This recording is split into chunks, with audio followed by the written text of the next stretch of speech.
up, guys? We are back. It is holidays, so this video might be short, might not be, who knows. But yeah, I actually got inspired to do this video. It's just gonna be recordings from one day, most likely. But from a comment by Chris Zambi, or actually a chain of comments, we had a little conversation, one of my lovely subscribers, and the fact that I lived abroad came up, and I was actually inspired to do this video from that.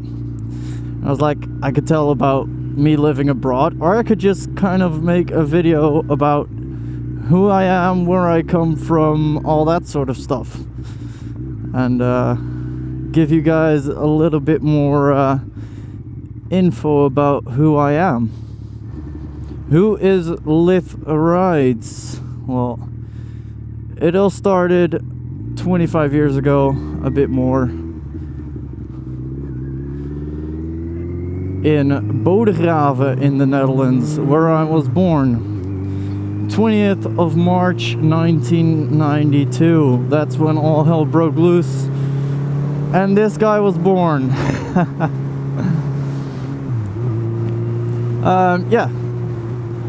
In Bodegraven, I lived there till I was about 6 years old, and my dad was working for a big company, and he got asked if he wanted to work abroad.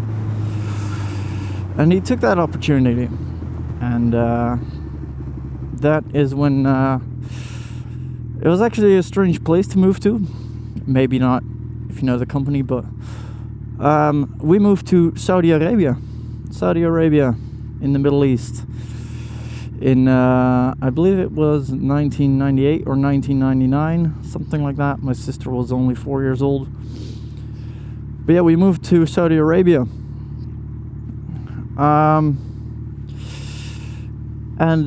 First we lived in Jeddah, then later on we moved to Al Khobar. For the people that know some places in Saudi Arabia, that's where I've lived. But so first, when I lived in Jeddah, I went to an international school, because that's actually how I came up with the idea, or that's how the topic came by, of me living in Saudi Arabia. That's when I learned English. I was only 6 years old, a little young boy. But in Jeddah, I went to an international school. Then in what was it? I think it was 1999 or 2000. I believe we only lived there for a year or two, maybe. And that's when we moved to Al Khobar, where I went to first I went to a British international school, Bizak. I actually remember the name. But yeah, we lived on compounds, basically a small city with a big wall around it.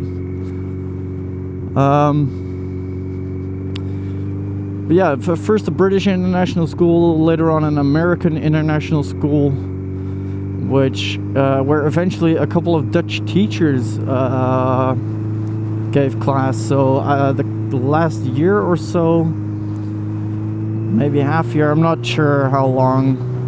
So when you're younger, it seems like it's a lot longer than it really is. But yeah, later on the last year or half year or year, maybe, I don't know, I had Dutch class again, stuff like that. And then of course in 2001, which we all know, the big news on TV, I still remember that like it was yesterday. The terrorist attack on the Twin Towers happened while I was in the Middle East, which, as you might imagine, is possibly not the ideal situation or the most comforting place to be at that time. Still remember my dad coming home saying, okay, we gotta move. And in the beginning of 2002, we moved back to the Netherlands. I was 10 or 11 at the time, and this is actually pretty funny and quite relevant as well.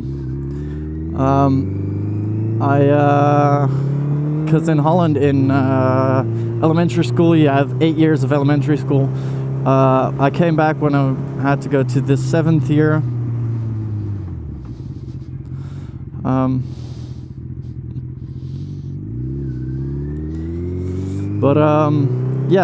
We in the 7th year of elementary school, you get English class or English lessons, and I had a lot of issues with that because I didn't know the Dutch word for things. One good example is scrambled eggs. I knew what scrambled egg was. I fucking loved scrambled eggs. I just had never heard of the Dutch word for scrambled eggs. So I was making the test and I got a really bad grade. Just because I didn't know the Dutch word for things.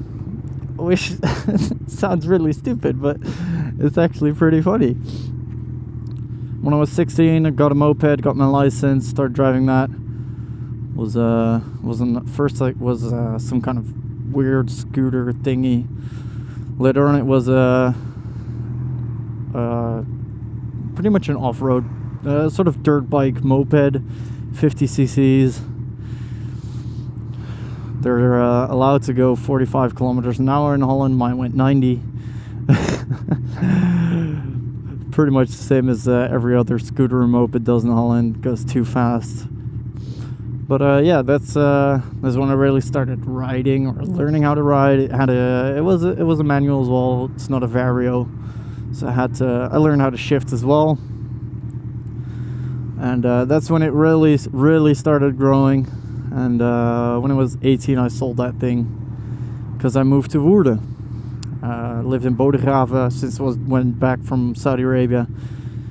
And then when I was around 18 or 19, we decided to move to Woerden, where my school was as well.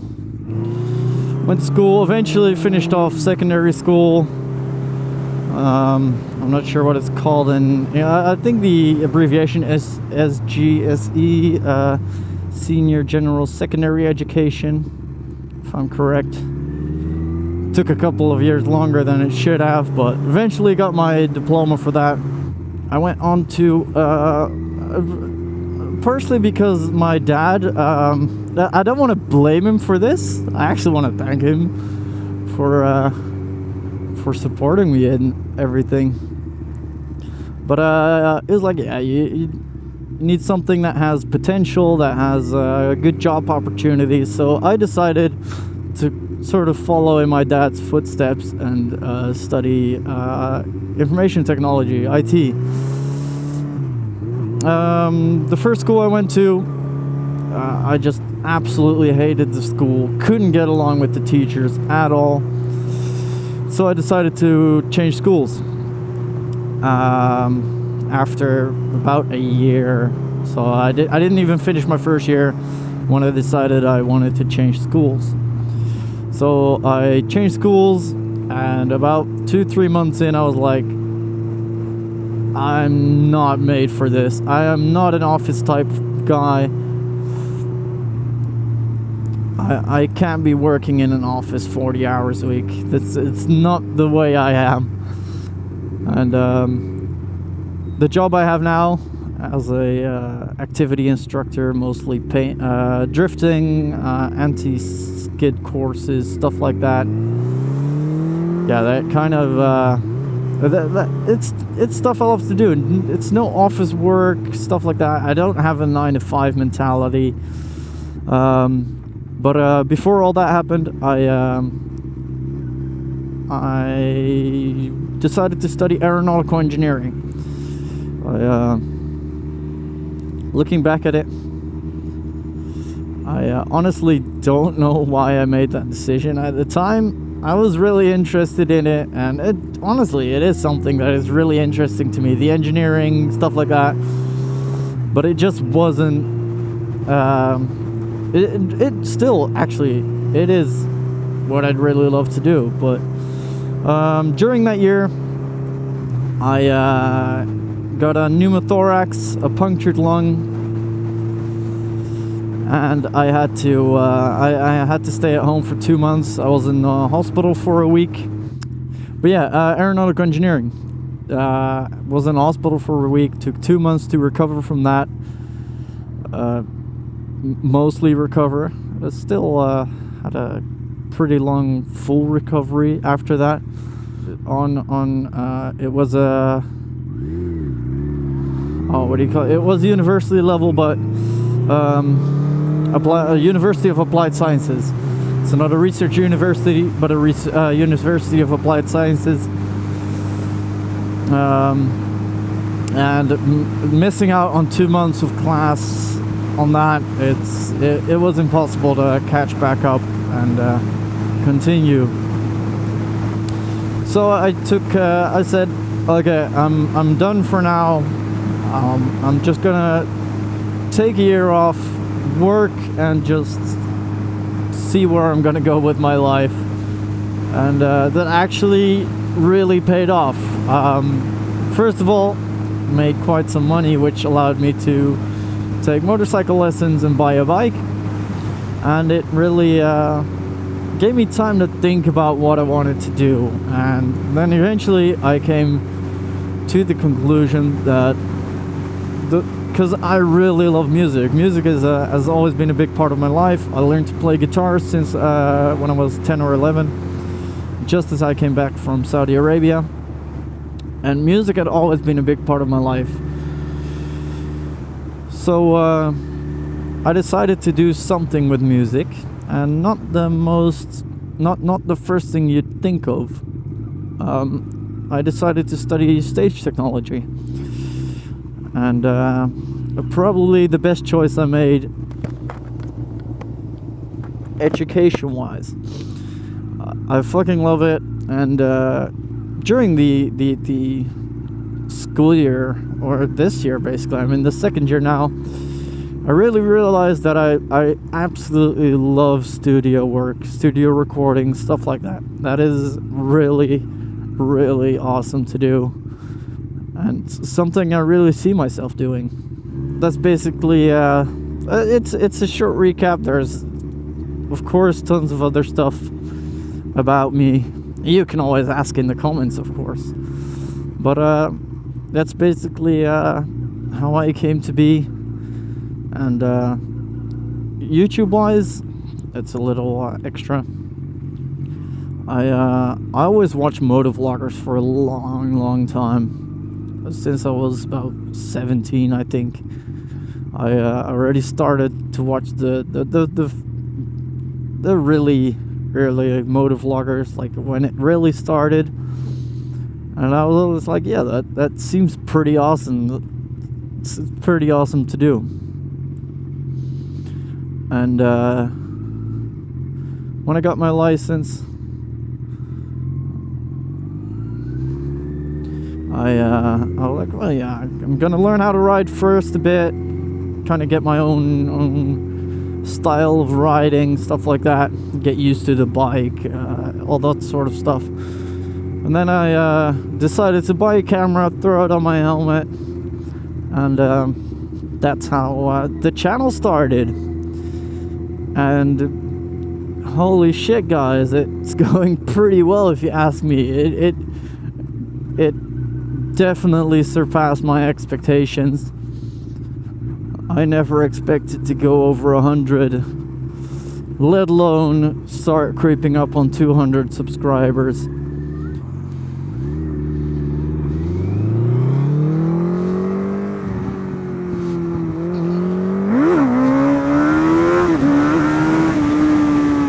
That was a good one.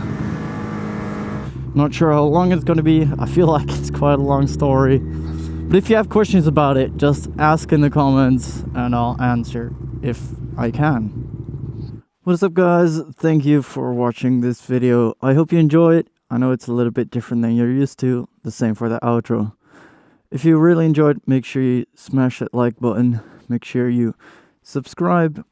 Check out my Teespring. I have a playlist with my Moto Moments videos and a random video right there. So thank you guys for watching.